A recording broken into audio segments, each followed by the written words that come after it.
also having to cut back and cut spending, particularly after another interest rate rise. Let's talk to the financial journalist Jasmine Birtles. Jasmine, welcome back. Well, first of all, what advice would you give to people who are going to be hardest hit by this interest rate rise and the cost of living crisis?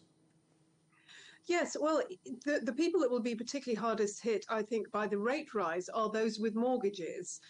So I think right now, in fact, I know already there are a lot of people who are concerned about being able to pay their mortgage going forward.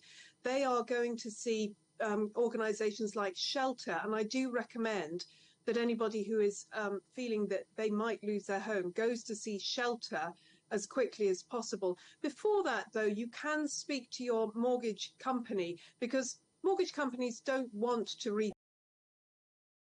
and many of them are able to move things around, maybe to extend your mortgage over more years so that the monthly amount is less. So those are the people who are going to be, I think, hardest hit, certainly in the next few months with that rate rise. But also the cost of living, it is affecting everybody, but of course it affects those on the lower levels of income, and particularly the working poor, I would say. There's a bit more government help for those on benefits, but for the working poor, it's getting very, very difficult. And food banks are reporting that they're seeing more people coming who are actually working and needing to get food from them.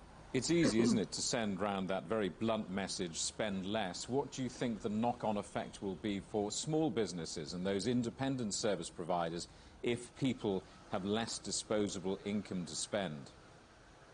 Yes, it's very difficult when people like me spend our time saying to consumers, stop spending. But then, of course, as you say, there is a big concern about small businesses. And I think quite a lot of those, particularly those that have physical premises on the high street or off the high street even, they have extraordinary expenses. They've got their, lighting and heating going up, taxes are going up. They've got potentially business taxes going up next year if that's not removed. And if people are spending less, they're not going out so much, particularly not going out for a nice coffee here and there. I think we will see quite a number of these small businesses going out of business, and frankly, some larger businesses as well. It will be, I was going to say interesting, sadly interesting to see which businesses survive and which don't over the next year or so. We've listened to two different forecasts in this programme on the length of the UK recession. What is your expectation? I think we're coming into a difficult decade, frankly. A lot of people have connected these current times with the 1970s.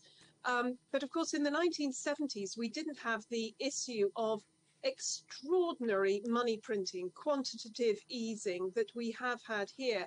And I personally put down the current particularly difficult situation to lockdowns and the consequent money printing, which is different from the quantitative easing we had earlier, where the money basically went to the banks and kind of disappeared there. Over the last 2.5 years, we've had quantitative easing in Britain, across Europe, very much in America, where much of the money has gone into the system and has brought down the value of the pound, the euro, the dollar. And this, I consider, is the fundamental reason for the inflation that we all have. And the recession comes from some of that as well. The war with Russia is, frankly, just the cherry on the top, in my view. Jasmine Birtles in London, thank you very much for talking.